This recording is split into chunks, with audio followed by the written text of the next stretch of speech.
నమస్కారం ఘంటారావానికి స్వాగతం. ముందుగా ప్రధానాంశాలు. చేనేత రంగంలో వెలుగులకు సమగ్ర విధానం తెస్తామన్న చంద్రబాబు. నేతన్నల్లో నైపుణ్యం పెంచుతామని స్పష్టం.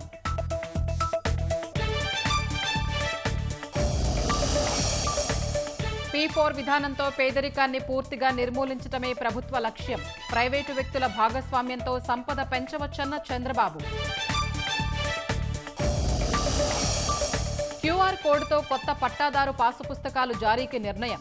3 నెలల పాటు 22A భూముల రిజిస్ట్రేషన్లు నిలిపివేత. బంగ్లాదేశ్లో అల్లరి మూకల స్వైర విహారం. అవామీ లీగ్ నేతలు మైనారిటీలే లక్ష్యంగా దాడులు.